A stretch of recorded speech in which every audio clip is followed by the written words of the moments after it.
여러분 믿을 수 있으시겠습니까? 지금 이 순간 인천공항이 완전히 마비 직전입니다. 하루 입국자 수만 20만 명. 역대 최대 기록을 갈아치우며 공항 전체가 아수라장으로 변했습니다. 이런 광경은 처음 봅니다. 대체 무슨 일이 벌어진 겁니까? 현장에 출동한 CNN 취재진조차 당황할 정도였습니다. 사건의 발단은 1년 전으로 거슬러 올라갑니다. 태평양 상공 1만 미터. 샌프란시스코에서 도쿄로 향하던 한 여객기에 심각한 기계 결함이 발생했습니다. 탑승객 350명. 그중에는 실리콘밸리 최고 엘리트들이 대거 포함되어 있었죠. 비상 착륙? 한국이라고? 거기가 어디야? 불안과 짜증으로 가득했던 미국인 승객들. 하지만 48시간 후 그들의 반응은 180도 달라졌습니다. SNS에 올라온 후기 하나가 미국 전역을 뒤흔들었고 2주 만에 3,500명이 한국행 항공편을 예약했습니다. 한 달 뒤엔 매일 수만 명이 인천공항으로 몰려들기 시작했죠. 한국의 위기 대응 시스템은 우리가 상상했던 것을 뛰어넘었습니다. 도대체 그 48시간 동안 무슨 일이 벌어진 걸까요? 지금부터 그 놀라운 사연, 당사자의 생생한 증언으로 직접 들어보시겠습니다. 시작에 앞서 좋아요와 구독 눌러주시면 한국의 더 많은 이야기를 소개하는 데에 큰 힘이 됩니다. 안녕하세요. 저는 샌프란시스코에서 온 마이클 톰슨입니다. 실리콘밸리에서 30년 넘게 IT 기업을 경영해 왔습니다. 구글, 애플 같은 회사들과 일하면서 세계 곳곳을 다녔습니다. 수백 번도 넘게 비행기를 탔지만 그날 같은 경험은 처음이었습니다. 그날 우리는 도쿄로 향하고 있었습니다. 연례기술 컨퍼런스 참석차 출장길이었어요.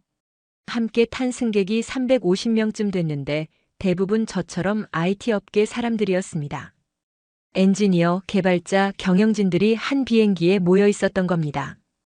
이륙한 지 8시간쯤 지났을 때였습니다. 태평양을 거의 다 건넌 시점이었어요. 갑자기 기체가 크게 흔들리기 시작했습니다. 처음엔 난기류라고 생각했습니다. 하지만 곧 심상치 않다는 걸 알았습니다. 기장 방송이 나왔습니다. 침착한 목소리였지만 긴장감이 느껴졌습니다. 유압 시스템에 문제가 생겼다고 했습니다. 도쿄까지 가기엔 위험하니 가장 가까운 공항으로 우회 착륙하겠다는 내용이었습니다. 그 공항이 인천이었습니다. 솔직히 말씀드리면 저는 한국을 경유지 정도로만 생각했습니다. 지나가는 곳이지 머무는 곳은 아니라고 여겼어요. 그런데 이렇게 낯선 곳으로 우회 착륙한다니 불안했습니다. 기내가 술렁이기 시작했습니다. 여기저기서 한숨 소리가 들렸습니다. 가족에게 문자 보내는 사람, 기도하는 사람들이 보였습니다. 저도 아내에게 짧게 메시지를 보냈습니다. 괜찮을 거라고 곧 연락하겠다고 적었습니다. 비행기는 고도를 낮추기 시작했습니다.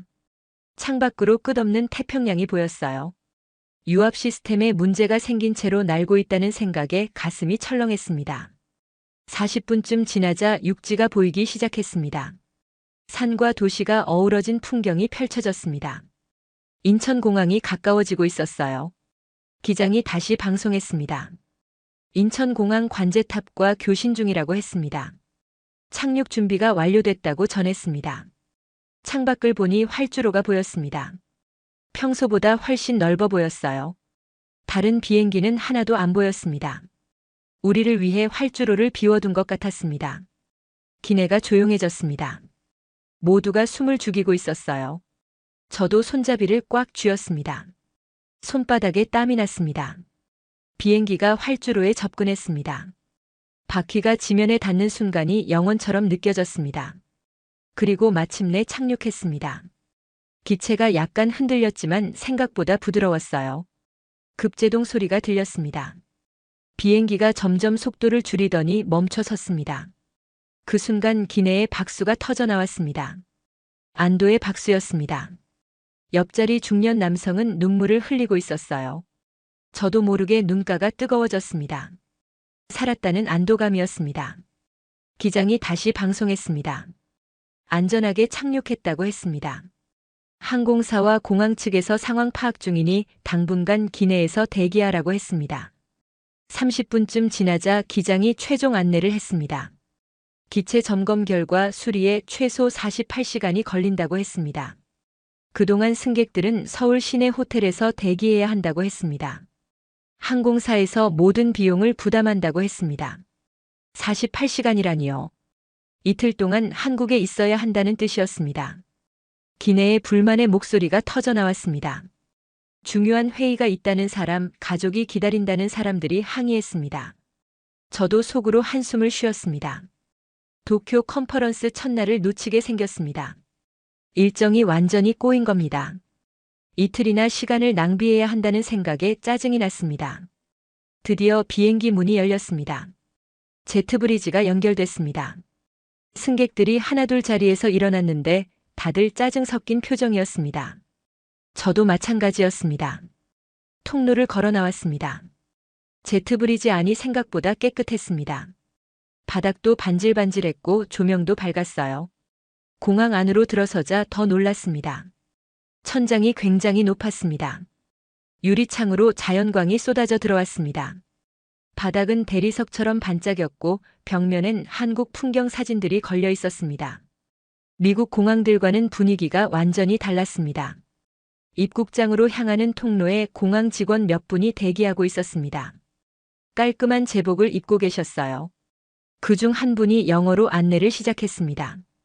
발음이 굉장히 정확했습니다. 우회 착륙으로 불편을 겪게 되어 죄송하다고 했습니다. 특별 입국 절차를 진행할 거라고 했습니다. 최대한 신속하게 처리하겠다고 했습니다. 호텔까지 이동할 버스도 준비되어 있다고 했습니다.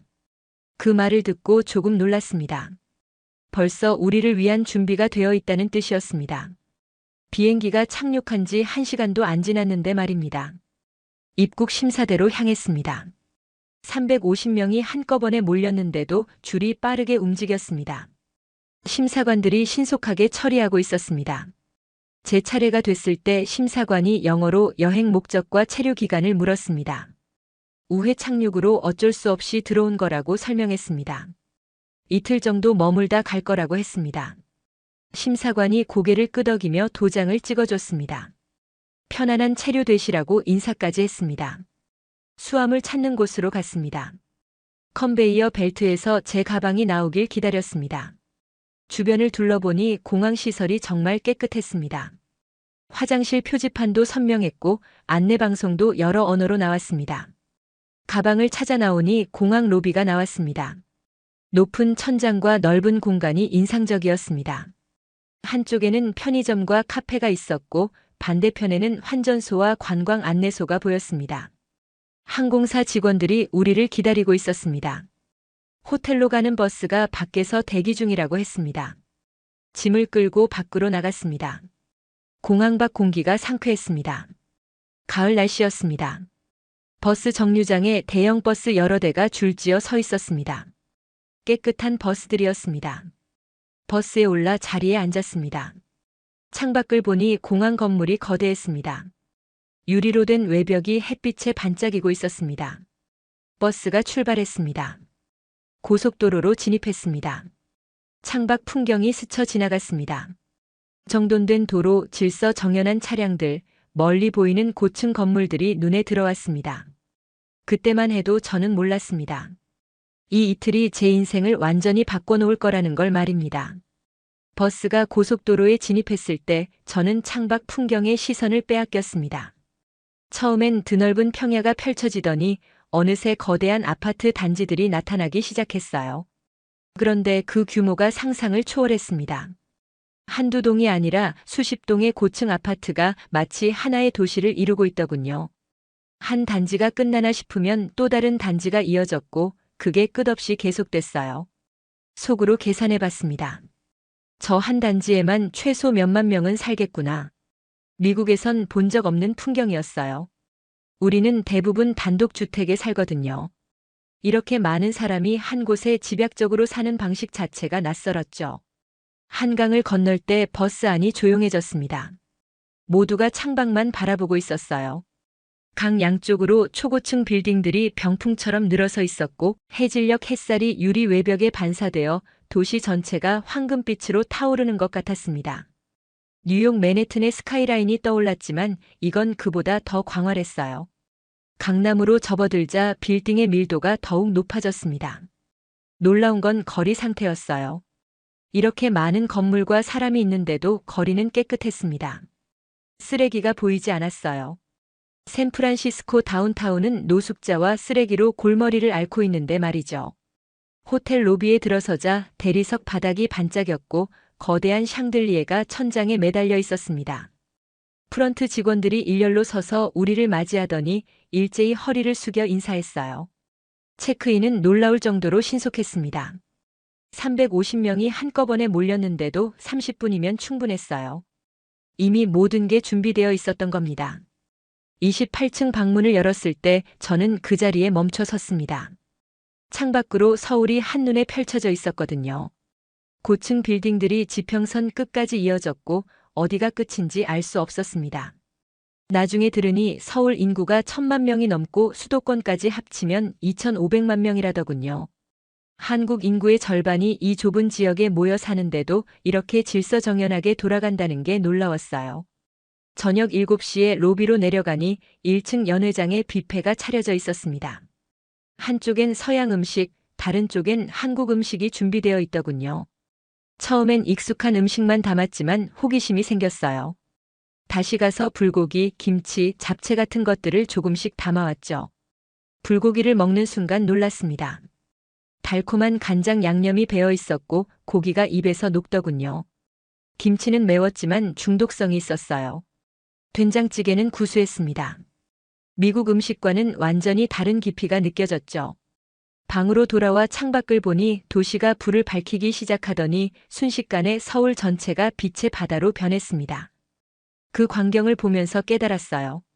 이 도시는 내가 생각했던 것과 완전히 다르다는 걸 말이죠. 다음 날 새벽 6시에 시차 때문에 눈이 떠졌습니다.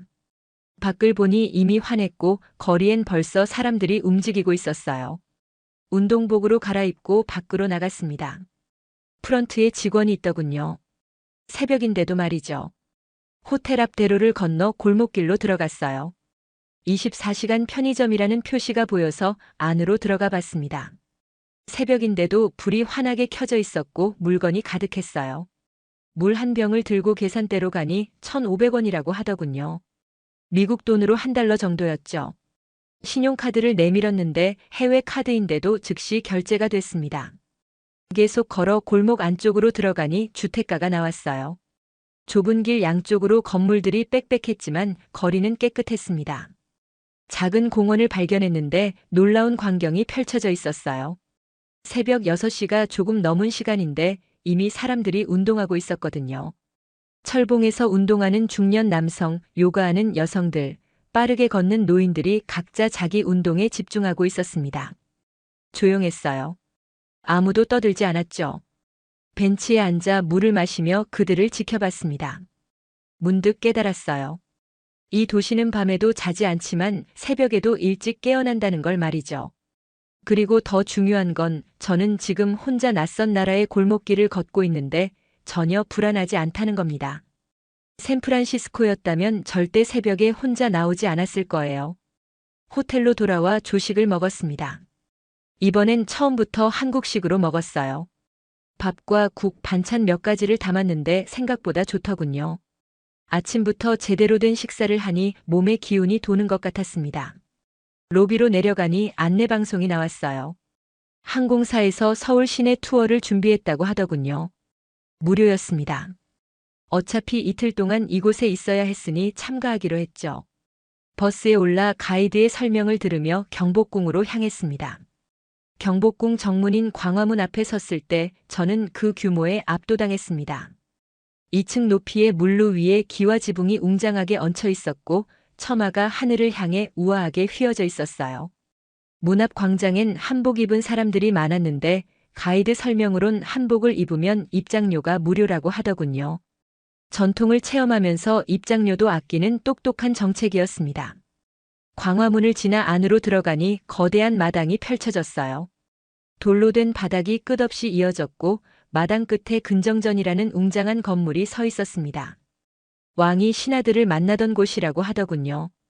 가까이 다가가니 굵은 기둥들이 2층 높이의 건물을 떠받치고 있었고 지붕은 이중으로 되어 있었습니다. 가이드의 설명이 충격적이었어요. 이 궁궐을 지을 때 못을 하나도 사용하지 않았다는 겁니다. 나무와 나무를 정교하게 끼워 맞추는 방식으로 지었다고 하더군요. 600년이 지났는데도 여전히 튼튼하다고 했어요. 기둥 하나를 자세히 살펴봤는데 나무의 결이 그대로 살아있었습니다. 600년 전 나무인데도 단단해 보였어요. 가이드가 계속 이야기를 들려줬습니다. 조선시대 때 세계 최초로 금속 활자를 만들었다고 했어요. 구텐베르크보다 200년 앞섰다는 겁니다. 치국이라는 세계 최초의 과학적 강우량 측정기도 만들었다고 하더군요. 저는 그 이야기를 들으면서 부끄러웠습니다. 미국에서 배울 때 15세기 아시아는 미개한 땅 정도로만 알고 있었거든요.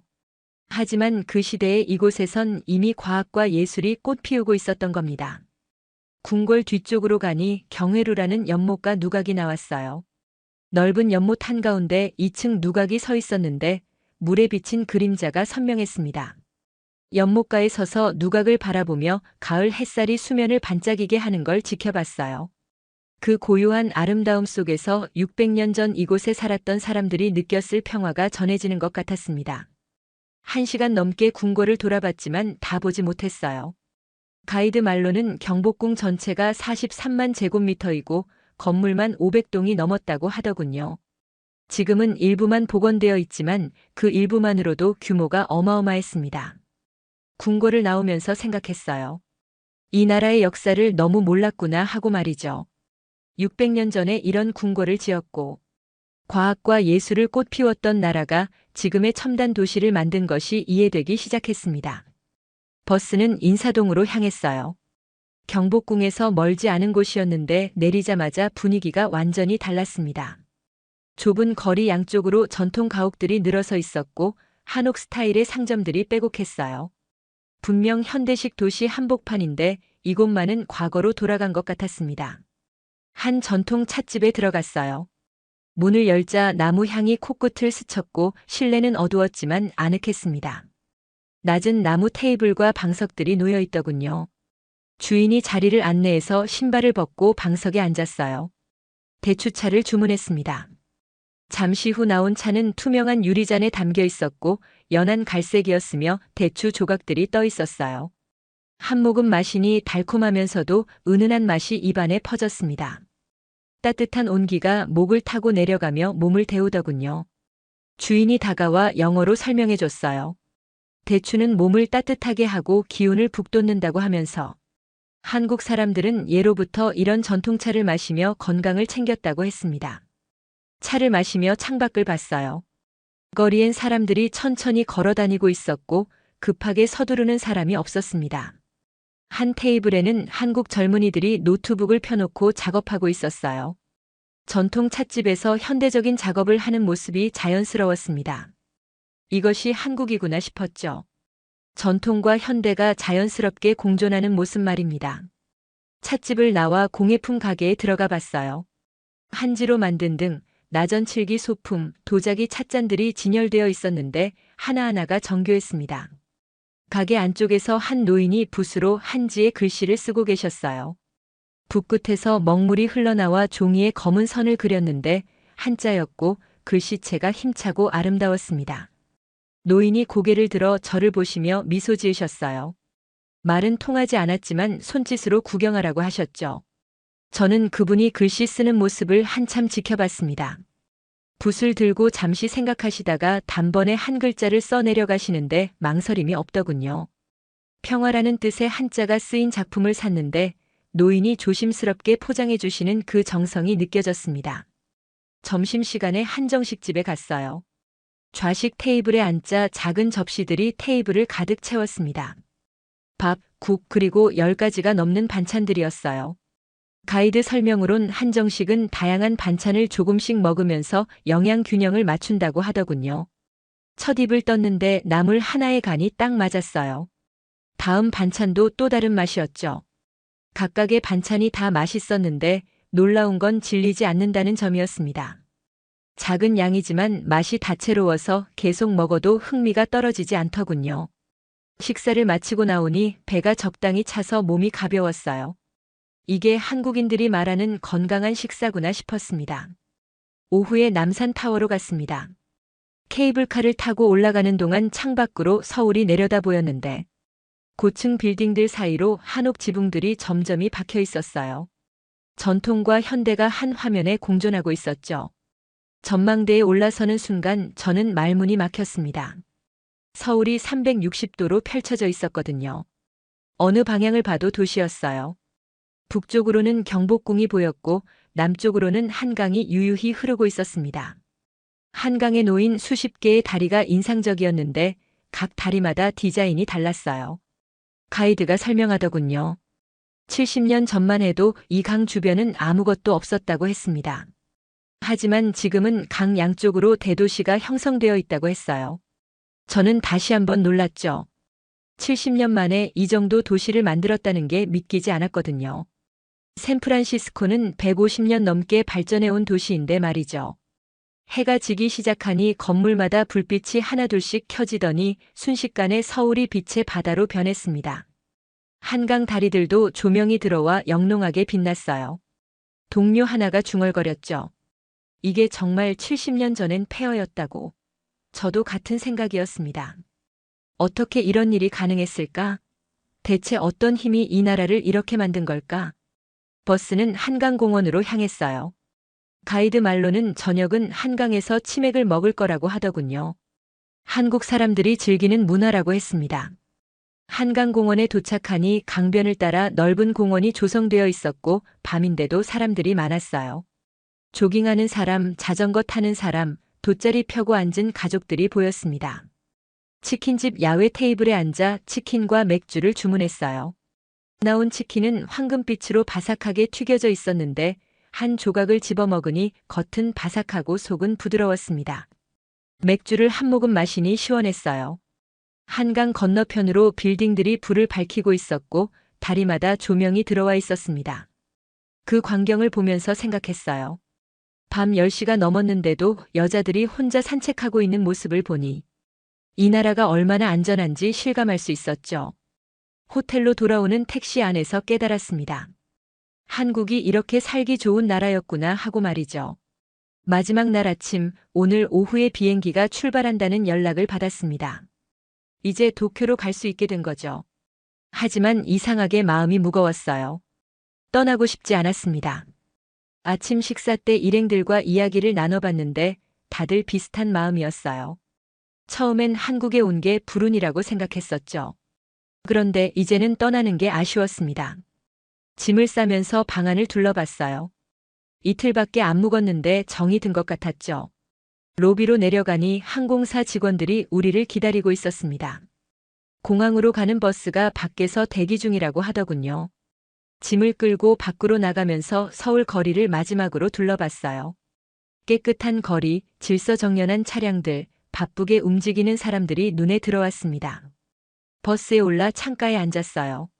버스가 출발하면서 호텔이 점점 멀어졌습니다.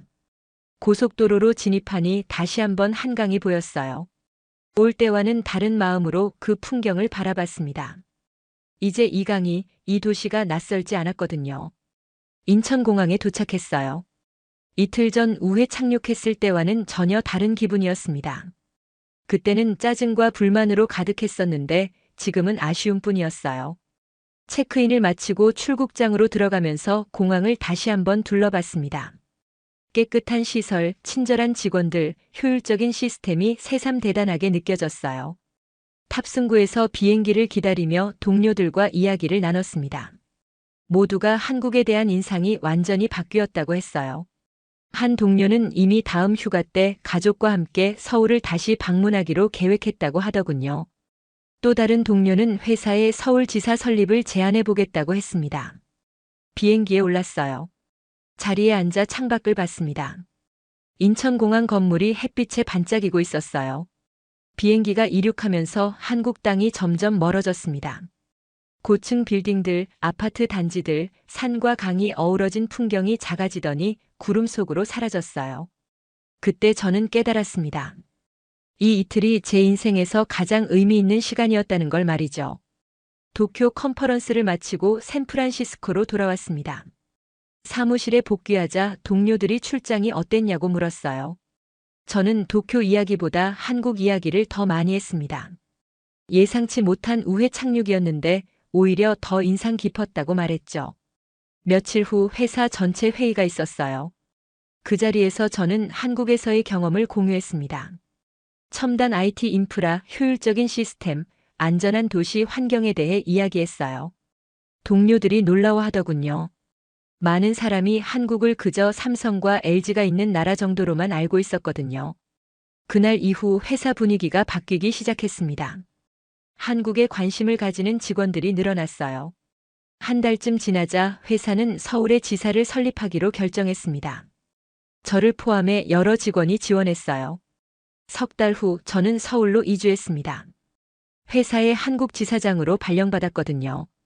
인천공항에 다시 도착했을 때 묘한 기분이 들었어요. 몇 달 전 우회 착륙했던 그 공항에 이번엔 정식으로 입국하는 거였으니까요. 서울에서의 생활이 시작됐습니다. 처음 며칠은 적응 기간이었지만 생각보다 어렵지 않았어요. 대중교통이 편리했고 사람들은 친절했으며 도시는 안전했습니다. 무엇보다 24시간 살아 움직이는 이 도시의 에너지가 좋았어요. 몇 달이 지나자 완전히 적응했습니다. 한국어도 조금씩 배웠고 한국 친구들도 생겼어요. 주말엔 한강에서 자전거를 타거나 남산을 산책했습니다. 한국 음식도 이제 익숙해져서 김치찌개를 즐겨 먹게 됐죠. 얼마 전 미국에서 가족이 방문했습니다. 아내와 두 아이를 데리고 서울 곳곳을 안내했어요. 경복궁, 인사동, 남산타워를 함께 돌아봤습니다. 아내가 말하더군요. 당신이 왜 여기 살고 싶어 했는지 이제 알겠다고요. 지금도 가끔 생각합니다. 만약 그날 비행기에 문제가 생기지 않았다면 어땠을까 하고 말이죠. 그냥 도쿄로 갔다가 샌프란시스코로 돌아왔을 겁니다. 한국을 알 기회도 없었겠죠. 그랬다면 지금 이 삶도 없었을 거예요. 우회 착륙은 불운이 아니었습니다. 축복이었어요. 그 이틀이 제 인생을 완전히 바꿔놓았으니까요. 한국은 제게 새로운 세계를 보여줬습니다. 첨단 기술과 전통 문화가 공존하는 나라, 안전하고 효율적인 시스템을 갖춘 나라, 그리고 무엇보다 사람을 소중히 여기는 나라였습니다. 얼마 전 흥미로운 일이 있었습니다.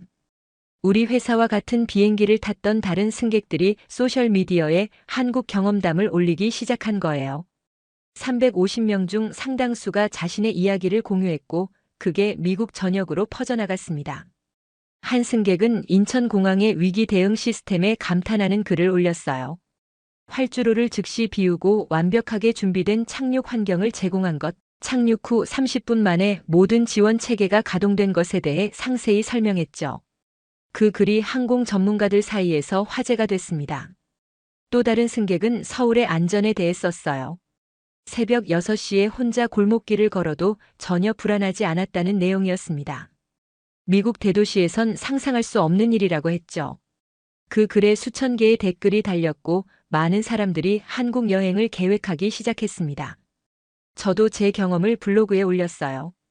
600년 된 궁궐에서 느낀 역사의 깊이, 인사동에서 본 전통과 현대의 공존, 남산에서 목격한 70년 만의 기적 같은 발전에 대해 썼습니다.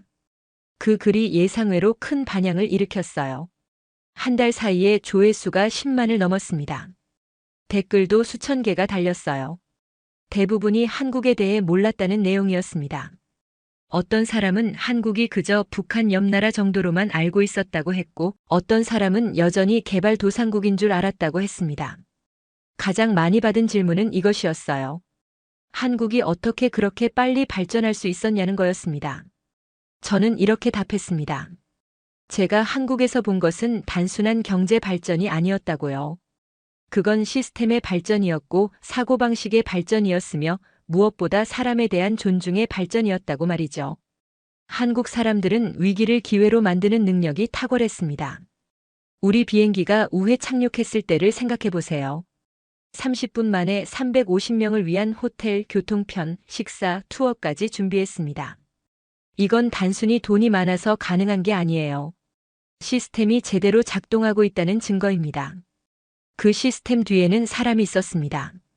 새벽에도 근무하고 있던 호텔 직원, 유창한 영어로 안내하던 가이드, 정성스럽게 글씨를 쓰시던 노인, 깨끗한 거리를 유지하는 시민들. 그들 모두가 자기 일에 최선을 다하고 있었어요. 미국에서도 훌륭한 사람들이 많습니다. 하지만 시스템이 그들을 제대로 뒷받침하지 못할 때가 많아요. 샌프란시스코 거리의 쓰레기, 범죄, 노숙자 문제를 보세요. 이건 사람의 문제가 아니라 시스템의 문제입니다. 한국은 달랐습니다. 개인의 노력과 시스템의 지원이 완벽하게 맞물려 돌아가고 있었어요. 공항 직원 한 명 한 명이 자기 역할을 정확히 알고 있었고 도시 시스템 전체가 시민의 안전과 편의를 최우선으로 설계되어 있었습니다. 제가 가장 놀랐던 건 속도였습니다. 모든 게 빨랐어요. 입국 심사, 체크인, 교통, 인터넷, 배달. 하지만 그 빠름 속에 허술함이 없었습니다. 빠르면서도 정확했고 효율적이면서도 친절했어요. 이게 어떻게 가능했을까요? 제 생각엔 전쟁의 경험이 큰 영향을 미친 것 같습니다. 폐허에서 시작해야 했던 나라, 자원이 없어서 사람에게 투자할 수밖에 없었던 나라. 그 절박함이 오히려 강점이 됐던 거죠. 한국 사람들은 교육에 투자했습니다. 가이드가 말했던 금속 활자, 추구기 같은 과학기술의 전통이 현대에도 이어지고 있었어요. 세계 최초로 5세대 이동통신을 상용화한 나라, 인터넷 속도 세계 1위 국가. 이런 성취들은 우연이 아닙니다. 그들은 또한 공동체를 중시했습니다. 개인주의가 강한 미국과 달리 한국은 집단의 조화를 중요하게 여겼어요. 새벽 공원에서 조용히 각자 운동하던 사람들, 거리에 쓰레기를 버리지 않는 시민들, 질서 정연하게 차선을 지키는 운전자들. 이 모든 게 공동체 의식에서 나온 겁니다. 물론 한국도 완벽하진 않을 겁니다. 어느 나라든 문제는 있으니까요. 하지만 제가 본 한국은 문제를 해결하려는 의지가 강한 나라였습니다. 불편한 점을 발견하면 즉시 개선하려고 노력하는 나라였어요. 지금 미국에서는 한국에 대한 관심이 폭발적으로 증가하고 있습니다. 우리 같은 350명의 승객이 시작한 작은 파장이 거대한 파도가 됐어요. 한국행 항공편 예약이 급증했고 한국어 학습 앱 다운로드가 급증했으며 한국 문화에 대한 관심이 높아졌습니다. 우리 회사뿐 아니라 다른 실리콘밸리 기업들도 서울지사 설립을 검토하고 있어요. 한국의 IT 인프라와 인재풀이 매력적이기 때문입니다. 어떤 기업은 한국의 효율적인 업무 시스템을 배우기 위해 직원들을 파견하기도 합니다. 미국 언론도 한국에 주목하기 시작했어요. 경제 매체들은 한국의 발전 모델을 분석하고 있고 기술 매체들은 한국의 IT 혁신을 다루고 있으며 사회 매체들은 한국의 안전 시스템을 조명하고 있습니다. 어제는 CNN에서 저에게 인터뷰 요청이 왔어요. 우회 착륙 승객 대표로 한국 경험을 이야기해 달라는 거였습니다. 저는 흔쾌히 수락했습니다. 더 많은 사람들이 한국의 진짜 모습을 알았으면 좋겠거든요. 인터뷰에서 저는 이렇게 말할 겁니다. 한국은 단순히 여행하기 좋은 나라가 아니라고요. 배울 점이 많은 나라라고, 미국이 본받아야 할 점이 많은 나라라고 말이죠. 효율성, 안전, 청결, 그리고 무엇보다 사람을 존중하는 시스템을 갖춘 나라라고요. 가끔 옛 동료들이 묻습니다. 미국이 그립지 않냐고요. 솔직히 말하면 가끔은 그립습니다. 고향이니까요. 하지만 서울에서의 삶이 더 좋습니다.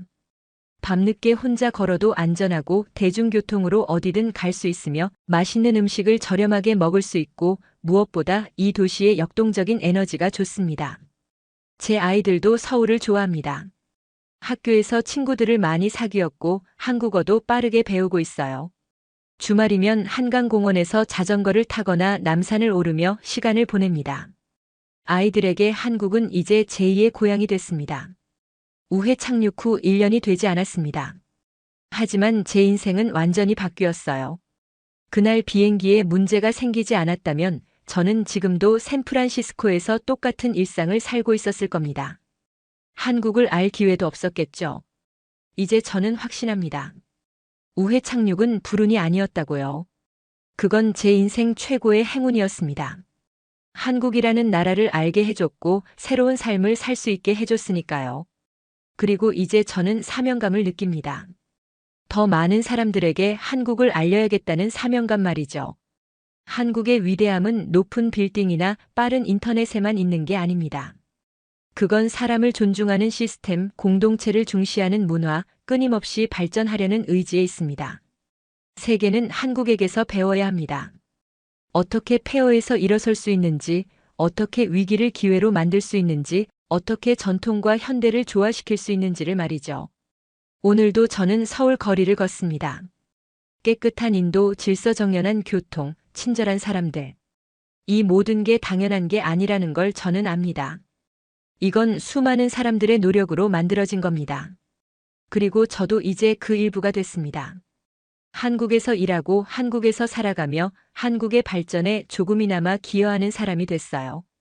우회 착륙으로 시작된 인연이 이렇게 깊어질 줄은 몰랐습니다. 한국, 당신은 위대한 나라입니다. 그리고 저는 그 위대함을 세상에 알리겠습니다. 오늘 사연은 여기까지입니다. 인천공항 비상 착륙으로 인해 한미국인이 겪은 스토리 어떠셨나요? 사연의 주인공에게 응원의 댓글을 남겨주세요. 지금까지 감동정거장에서 사연 전해드렸습니다. 사연이 마음에 드셨다면 좋아요와 구독 부탁드립니다. 시청해주셔서 감사합니다.